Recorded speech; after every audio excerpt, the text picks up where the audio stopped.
First story is titled, Am I the a-hole for medically tattooing my child under the recommendation of a doctor? Hear me out. I, 31 female, and my husband tried for 5 years to get pregnant. Testing eventually revealed I have eggs of freaking steel, and without medical help, I'll never get pregnant. So that's what we did. Gave our samples, 1 petri dish, and 9 months later, I have 2 beautiful fraternal twin boys. Jack and Adam, fake. Thing is, Jake has a condition. Without going into detail, requires a shot once a week. Once he is older, he could take pills. I went back to work and mother-in-law offered to watch the babies. She's wonderful. I trust her 100%. They were 9 months, now 16 months. During this time, she would give us injection as we had a schedule. 10 a.m. before snack and nap. Worked very well until a month ago when she gave the shot to the wrong kid. Now, they may be fraternal, but they look identical. I'll be honest, my husband and I even mixed them up sometimes. Everyone does. She immediately noticed her mistake, called 911, and they were transferred to the hospital.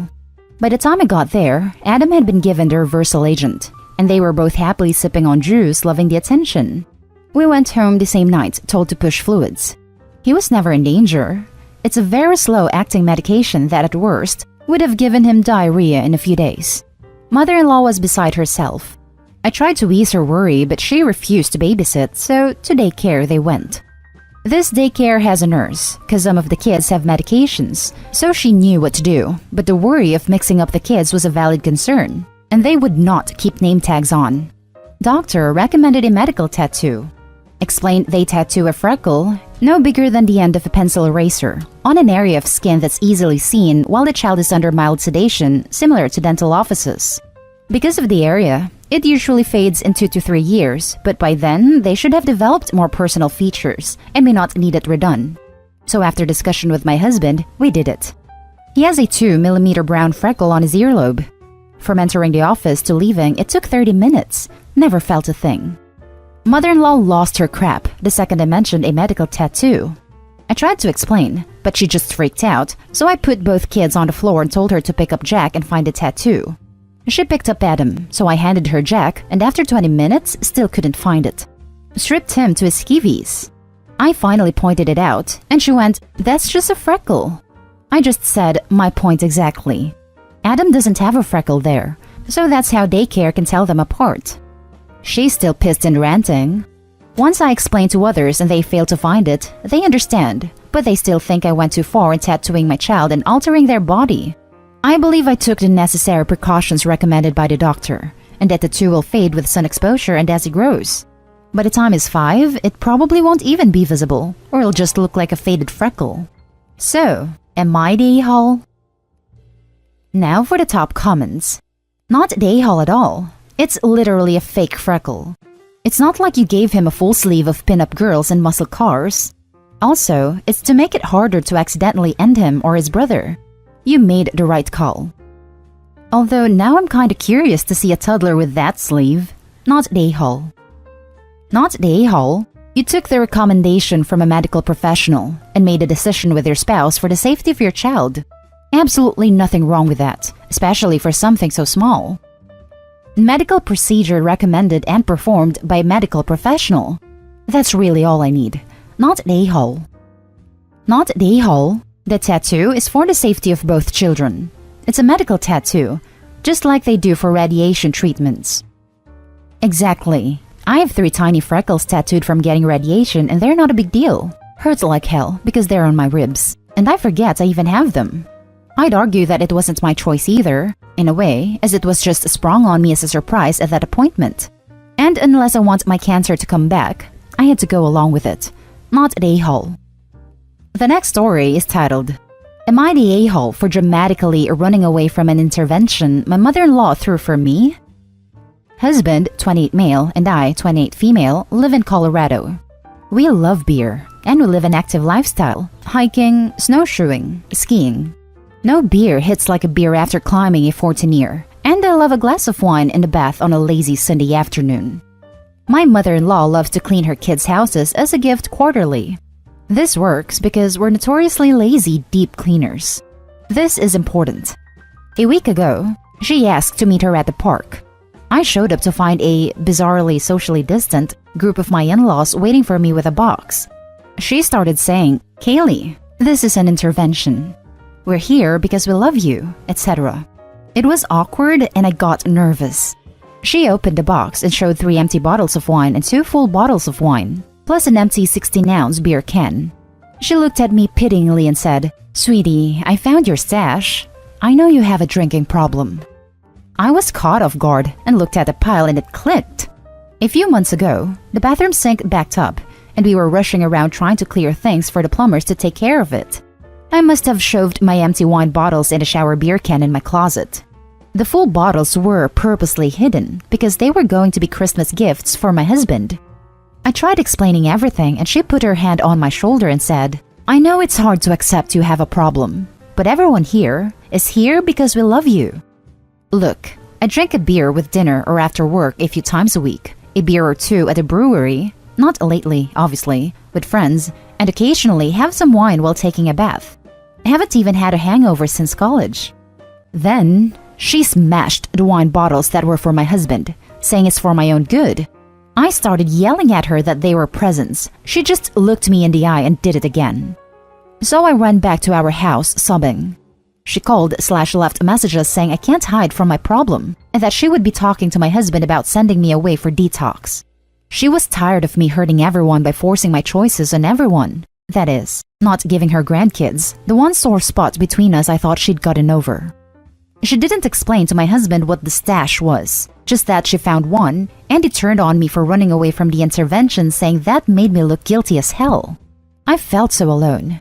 The issue became that I made myself seem guilty by running. My husband understands what happened now, but he's told me that I need to find a way to put it all behind and maybe just not drink around his family for a while. I don't agree. I'm not going along with this. Fine, I won't drink around his family, but I'm not apologizing for running away when I felt scared and cornered. And I'm absolutely not copping to a drinking problem when I don't have one. Am I the a-hole for not just going along with this to make everyone happy? I feel like I'm going crazy. Now for the top comments. Couple things. 1. Interesting and telling that she threw an intervention without your husband involved. That means she knows it's shady. Or it means something else, which is both crappy and shady.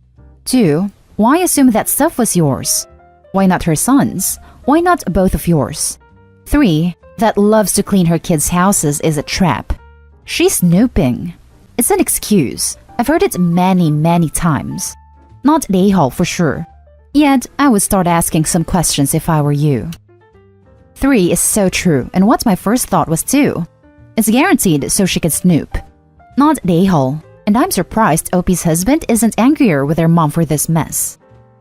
I wouldn't apologize. 2 bottles is hardly a stash. She's just way out of line.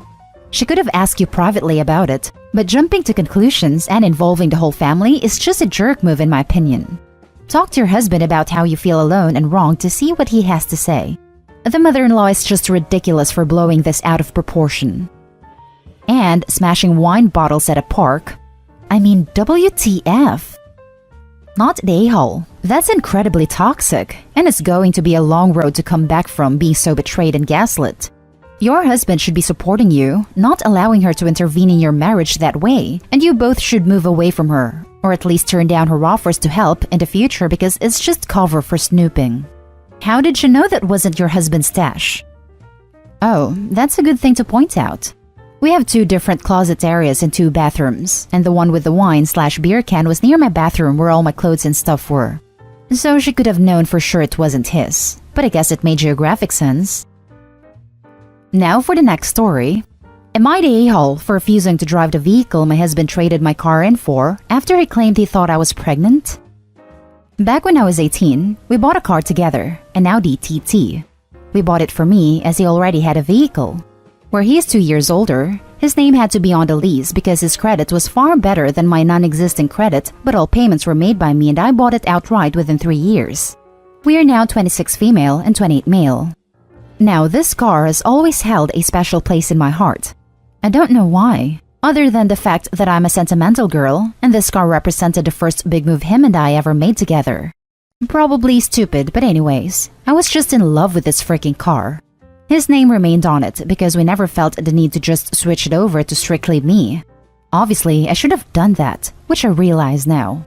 For 2 years, he has been harping on me about trading my car in for a family vehicle. We both want kids, though trying for any has never been discussed. So I always carried the same tune about it. When I get pregnant, I will trade in the car or just get a new vehicle and store my car in our unused garage. 3 weeks ago, we were trying out a new strain of edibles, and it quite literally knocked us on our butt. During this, we apparently discussed him thinking I was pregnant and that he felt it was time to turn the car over for a family vehicle. I don't recall this conversation, but we have hidden cameras, which I watched, and I did in fact agree to it and even said that I thought I may be pregnant as well. I don't know why the hell I said that because I don't think I am. Anyways, my car was due for a routine check, and I had to work that day, so I took hubby's car while he took my car for our appointment. When I got back home, my car was gone, and a 2019 Subaru Forester was sitting in its place. This is the vehicle we agreed on getting in the event of me becoming pregnant. I lost my crap. Hubby is all excited and showing me the car, and yes, it's freaking nice, but he still traded in my car over one discussion we had while we were messed up and hardly verbal. I told him I won't drive it, that I was disgusted that he took that one moment and applied it without discussing it further with me. He says I'm being an a-hole because I already agreed. Am I the a-hole? Just to make it clear, he was equally as messed up as I was that night, if not more. Now for the top comments. Not the a-hole. He was looking for an excuse to force you into family mode sooner. He took that conversation as gospel and acted on it, without clarifying it with you at all. Why the hell would he think he can do that after one high chat? And especially when you added a caveat of storing the Audi and keeping it. He took your car. I'd be mad too. Tell him to get it back, or you're going to key up the new car and slash its tires. I mean, it's now your car, right? You can do what you want. OP, I'd be watching your birth control like a hawk, from here out too, because it looks like he's decided it's time for you to get pregnant. Not the a-hole. You can call the dealership. If you explain what happened, they might be willing to let you trade back. Expect a fee though. Either way, I'd sell the new car and tell him to get over it. He can't make unilateral decisions without you. I'd rethink this relationship. This is a let's for e-kids now move. This is a look at what kids with him will look like. When someone tells you who they are, believe them. Go back to the dealership today and see if you can get your car back. Not the a-hole. Your husband is a jerk. Now for the last story. Am I the a-hole for giving back my dead friend's army possessions to his family, not his ex-girlfriend? My friend passed away from an overdose on December 10, 2019. 5 days' time, it will be the first anniversary. His ex waited 6 hours to call an ambulance while he died on her couch and failed to save his life in a lot of people's eyes. She asked me to hide all his army possessions from the family so they couldn't take them from her. I'm talking army helmets, badges, medals, hats, maps, manuals, very intimate stuff. She is a full substance addict. I reported her to child safety months ago, and months ago she asked for some of his stuff to pawn presumably for D's. I talked her out of it. Me and some friends went to his funeral. It was a full Australian Army funeral as he was a commanding officer. I've had a falling out with her. She wants his stuff back. However, I decided based on her not calling an ambulance for 6 hours and wanting to hawk his stuff, to contact his family and return it to them.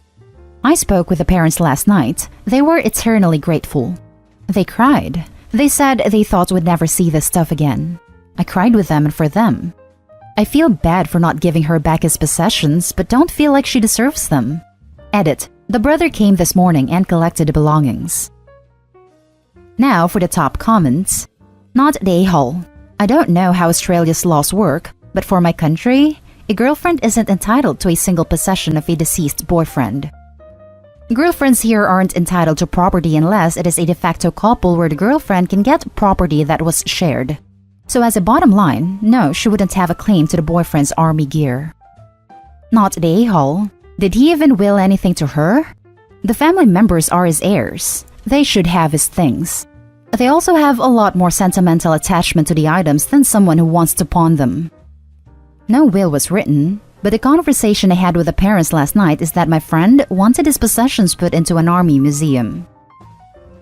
And that's the end of this video, folks. As always, leave a comment and hit like and subscribe. And if you want more of this content, turn your notification on to get updated on the latest videos. And I'll catch you with the next one. Stay safe.